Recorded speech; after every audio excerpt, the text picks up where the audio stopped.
அதானி குறித்து ஹிண்டன்பர்க் வெளியிட்டுள்ள அறிக்கை பற்றி இந்திய அரசு முறைப்படி விசாரணை நடத்த வேண்டும் என்று விசிக தலைவர் தொல் திருமாவளவன் வலியுறுத்தியுள்ளார். கேரள மாநிலம் வயநாட்டில் ஏற்பட்ட நிலச்சரிவில் பாதிக்கப்பட்ட மக்களுக்கு உதவும் விதமாக தொல் திருமாவளவன் கேரள முதலமைச்சரை சந்தித்து 15 லட்சம் ரூபாய்க்கான காசோலையை வழங்கினார். தொடர்ந்து செய்தியாளர்களை சந்தித்த அவர் வயநாடு பேரிடரை தேசிய பேரிடராக அறிவிக்காததும் மறுகட்டமைப்புக்காக இழப்பீடு வழங்காததும் அதிர்ச்சி அளிப்பதாக கூறினார். வயநாடு நிலச்சரிவை தேசிய பேரிடராக அறிவிக்க சட்டத்திருத்தம் கொண்டுவர வேண்டும் என்று மத்திய அரசை அவர் கேட்டுக் கொண்டார். ஹிண்டன்பர்க் அறிக்கை குறித்து அனைத்து தரப்பு ஜனநாயக சக்திகளும் விவாதிக்க வேண்டும் எனவும் இந்த அறிக்கையை இந்திய அரசு முறைப்படி விசாரிக்க வேண்டும் எனவும் தொல் திருமாவளவன் தெரிவித்தார்.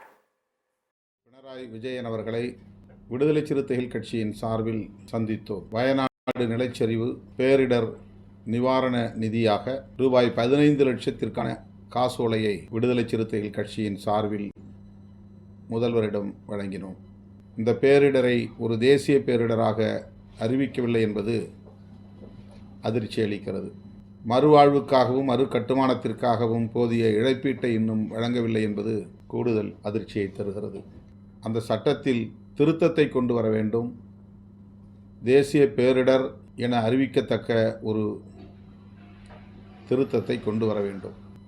ஆனால் பெரிதாக ஊடகங்களில் கூட விவாதிக்கப்படவில்லை என்பது குறிப்பிடத்தக்கது. மீண்டும் அதனை அம்பலப்படுத்தி இருக்கிற சூழலில் அனைத்து தரப்பு ஜனநாயக சக்திகளும் இதனை விவாதிக்க வேண்டும், அழுத்தம் கொடுக்க வேண்டும். அவர்களை பாதுகாத்து வருகிற இந்திய ஒன்றிய ஆட்சியாளர்களுக்கு இதனை கொண்டு போய் சேர்க்க வேண்டும். அந்த வகையிலே அவருடைய